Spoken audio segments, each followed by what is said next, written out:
Okay, so I'm working on accessing the bolts that are attaching the accumulator. That's that. And there's a bunch of hoses.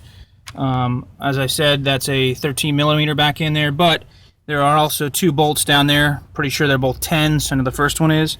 To access it better, you could move your ECU, but I'm real hesitant to do that because it's an older vehicle, moving wires around. It's not typically good. So I just went ahead and moved my coolant reservoir, and that was only two 10 millimeter bolts here and there, and came out pretty good. I used a little swivel on the end of an extension, and that seems to access the first 10 millimeter bolt to the evaporator. So that's my progress at this point. I may end up moving this. I'm hoping not to. Okay, so this valve that they want you to replace, it's way back in there.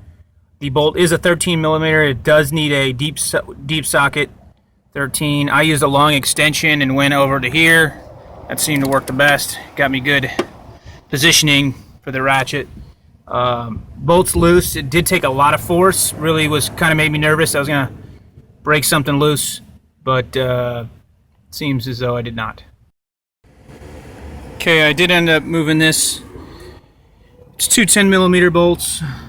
There was a 10 millimeter nut there that needed to be moved. Set them up there. The magnet tool was helpful to get that one down there. Once this was out of the way, I didn't even need a swivel, it just came right out the top. Here as well, a bunch of extensions.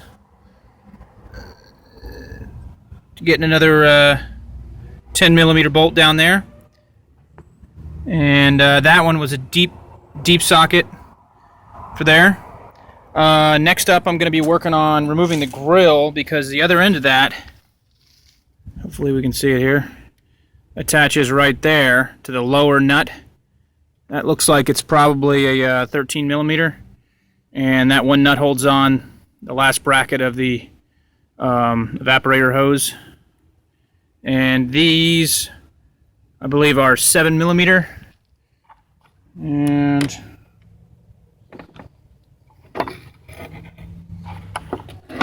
yep, 7 millimeter. Just going to use my quick work of that. So I'll get the grill removed, get to that bolt, and then I'll be back over here to finish removing that other 13 millimeter bolt holding on to the valve. Okay, in order to remove this, there's a bolt right there that this tray sits on top of. So I actually had to remove the battery. There's a bolt down there, bolt there, of course that bolt, there's another one right there, and there's one, you can see it,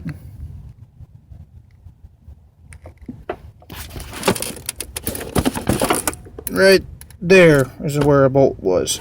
So you got to get all that out of the way just to lift this up a few inches to pull this out.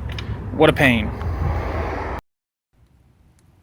So I did get this removed, and this part does not come out easily. It's all kinds of crap in the way, so taking the battery tray out and the battery probably would help. There's all kinds of stuff on top of where that has to go. So that's finally out of there. This does just pop off of there, but it didn't actually come out until I actually took it off of there. These two bolts that are right there, they're actually TX27 is the size.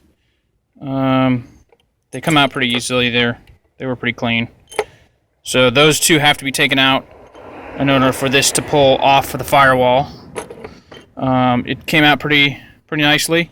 If you can see, that other piece stays on for the most part, and there's a notch on the end of it, and if you can see it, see that notch?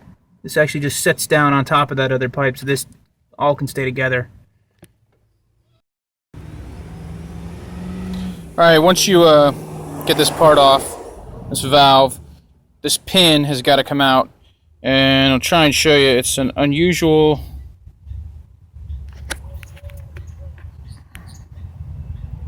I think they call it like a reverse hex. God, I can't find it. There you go. It's kind of reverse hatch. Fortunately, a 5.5 millimeter socket that I had with my Craftsman set worked fine. It wasn't in there too tight, so it came right out. Hopefully you will be as lucky. Okay, got that back in there. It's a lot easier going in than it was coming out, especially with this plate already kind of moved out of the way. What I ended up doing is I slid it down in through here, moved this over to the side, and the other piece sunk down in. So that was kind of the motion to get that back in there.